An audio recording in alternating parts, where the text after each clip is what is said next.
I never thought I would be the person calling out my own parents on the internet. But after what happened last Tuesday, I feel like I'm living in a nightmare, and I need to know if I'm the one who's losing it or if my family is as toxic as I think they are. Imagine driving 3 hours in a rainstorm with a sobbing 10-year-old in the back seat because your own parents literally slammed the door in her face and told her she wasn't welcome in their home, all because of a petty grudge they hold against my ex-husband. I'm sitting here in a hotel room writing this because I can't even look at them right now. And my great-grandmother, the matriarch of the family who actually has a soul, just called her lawyer to start changing her because of how they treated my daughter. Was I wrong for letting her do that, or would you have let the bridges burn too? Stick around, because this story involves a decade of favoritism, a secret inheritance, and a level of pettiness that I didn't think was possible from people who claim to value family above all else. To understand how we got to that rainy porch, you have to understand the dynamic of the Miller family. I'm the oldest of three, and for as long as I can remember, there has always been a correct way to do things in my parents' eyes. My younger brother, Caleb, followed the script perfectly. He married a girl from a good family, got a job in finance, and has 2 kids who are, in my parents' eyes, the golden grandchildren. Then there's me. I was always the rebel, not because I was a bad kid, but because I wanted to be an artist and I fell in love with a man my parents deemed beneath us. Mark was a carpenter, a brilliant one, but because he didn't have a degree from an Ivy League school, my parents treated him like he was invisible at every Christmas dinner and birthday party for the 7 years we were together. When Mark and I eventually divorced 3 years ago, it wasn't a messy, dramatic split. We just realized we had grown into different people. We still co-parent our daughter, Lily, with a lot of respect and love. But to my parents, that divorce was a victory.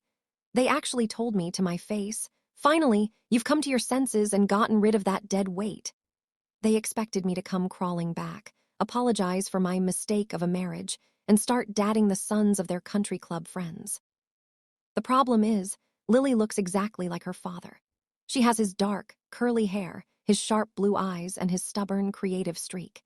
And because she is a living, breathing reminder of the man they hated, my parents have treated her like a second-class citizen compared to Caleb's kids. When it's Christmas, Caleb's kids get the newest gaming consoles and designer clothes. Lily gets a $20 gift card to a bookstore and a sweater that's 2 sizes too small. I tried to shield her from it for years, telling her that grandma and grandpa are just forgetful. But kids are smarter than we give them credit for. Lily knew. She felt the coldness. The only person in the family who truly adored Lily was my great-grandmother, Nana June. Nana June is 92 years old, sharp as a tack, and sits on a literal mountain of old family money that my parents have been eyeing like vultures for the last 2 decades. Nana June saw exactly how my parents were treating Lily, and she hated it. She used to pull me aside and say, "Don't you worry, Sarah. Your parents have their eyes on the wrong prize. They think money buys respect, but it only buys company. Love is the only thing that lasts." Last week, I had a massive work emergency. I'm a freelance graphic designer, and a huge contract came through that required me to be on site in the city for 48 hours of intense, round-the-clock meetings. Mark was out of state for his sister's wedding, so for the first time in years, I had to ask my parents for help. I called my mom and asked if Lily could stay with them for 2 nights. Mom sounded hesitant, but eventually said, "Fine, but she needs to be on her best behavior." We have the Junior League Gala Planning Committee meeting here on Wednesday, and we can't have her making a mess. I thanked her profusely, packed Lily's bag, and told Lily it would be a special adventure with her grandparents. I dropped her off on Tuesday afternoon. I didn't even get 10 miles down the road before my phone started blowing up. I pulled over, thinking Lily had forgotten something, but it was a video call from Lily. She was standing on the sidewalk, in the pouring rain, holding her little pink suitcase, sobbing so hard she could barely breathe. Behind her, the front door of my parents' house was shut tight. I felt my blood turn to ice. I asked her what happened, and she told me that as soon as I drove away, my dad told her to leave her muddy shoes on the porch. When she went inside, she accidentally knocked over a glass vase in the foyer. A vase that I know for a fact was a cheap reproduction, but my mom treated it like a Ming artifact. My mom started screaming at her, telling her she was, just like her father, a clumsy oaf who ruins everything beautiful. My dad then joined in, saying that they shouldn't have to babysit a reminder of Sarah's failures. They told a 10-year-old girl that she was a burden and that they weren't going to spend their week cleaning up after a brat. Then, they literally pushed her out the door and told her to wait for me on the curb. They didn't even call me. They just put a child out in a thunderstorm. I was absolutely livid. I turned that car around so fast I nearly hydroplaned. When I got there, I didn't even knock. I grabbed Lily, put her in the car, and then I marched up to that door and pounded on it until my dad opened it. He had the nerve to look annoyed. He said, "We told you she was too much work, Sarah. You need to learn that actions have consequences. If you choose to have children with people like Mark, you deal with the fallout." I didn't even scream. I was beyond screaming. I just looked at him and said, "You just threw your granddaughter out in the rain because of a vase and a grudge. You are dead to me." I walked away, but before I could get back to the car, my phone rang. It was Nana June. She had been on the house's internal intercom system. She has an annex connected to my parents' house because she needs help with her mobility, though she pays for her own private nurses. She had heard everything.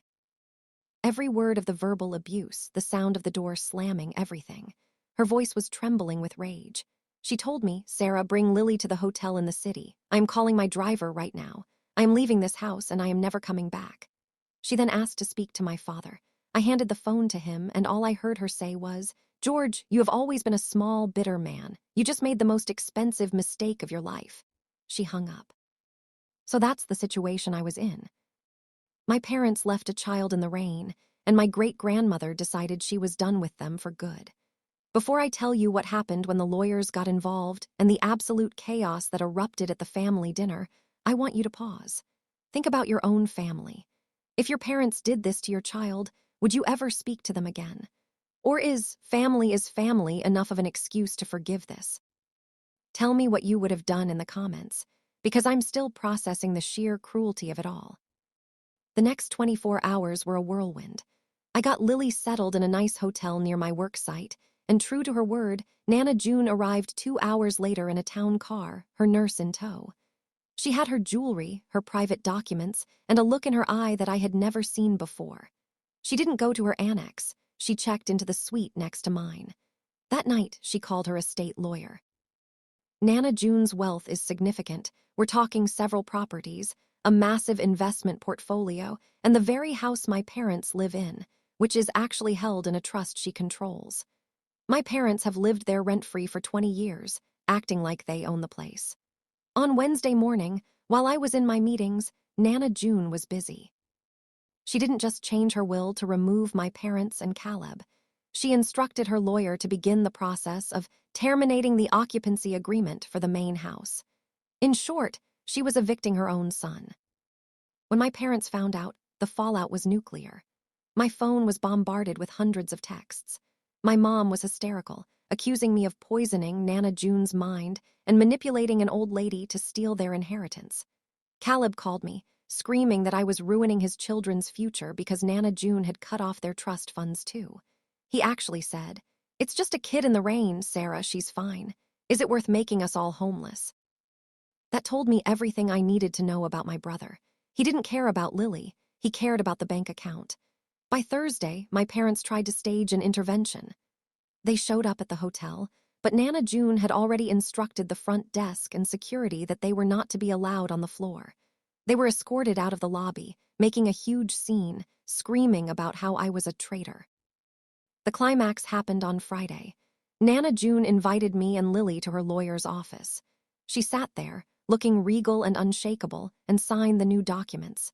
She left everything, every single cent and property, to a trust specifically for Lily, with me as the executor until Lily turns 25. But there was a kicker. She included a behavioral clause. For my parents to receive a modest monthly stipend, enough for a small apartment and basic needs, but nowhere near their current lifestyle, they have to provide a written, public apology to Lily and attend family counseling for 2 years. If they don't, they get nothing. Not a dime. And the eviction, it stands. They have 60 days to find a new place to live because Nana June decided she's selling the big house and donating the proceeds to a charity that helps displaced children. The irony was not lost on anyone. The aftermath has been a mess of legal threats and family drama.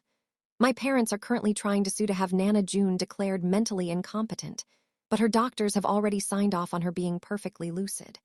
They are fighting a losing battle, and they're doing it in the most public, embarrassing way possible.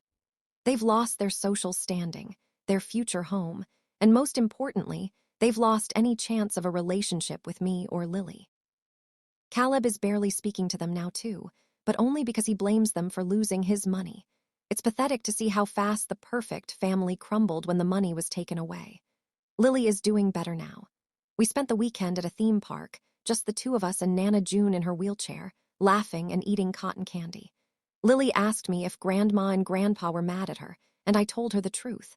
No, honey. They're just people who forgot what's truly important. And you are more important than any house or any vase. Looking back, I realized that my parents never really loved us. They loved the image of us. They loved the control they had. The moment they couldn't control my life or my choices in a partner, they took it out on the most innocent person involved. I don't feel guilty about the inheritance. I don't feel guilty about the eviction. I feel a strange sense of peace. The trash finally took itself out. I've learned that blood doesn't make you family. Respect, protection, and unconditional love do. If you don't have those, you're just strangers sharing a last name. My parents chose their pride over their granddaughter, and now they have all the pride in the world to keep them warm in the small apartment they're going to have to move into. It's a harsh lesson, but one they earned. I hope this story serves as a reminder to anyone dealing with toxic family members. You don't have to accept abuse just because someone is related to you. Protecting your peace and your children is the only thing that matters. Like this video if you think my parents got exactly what they deserved, and if you're on my side in this mess. Subscribe for more stories about standing up to toxic people and reclaiming your life. I'd love to hear your thoughts. Do you think Nana June went too far, or was this the perfect revenge? Share your final thoughts on this whole mess in the comments section. I'll see you all in the next story.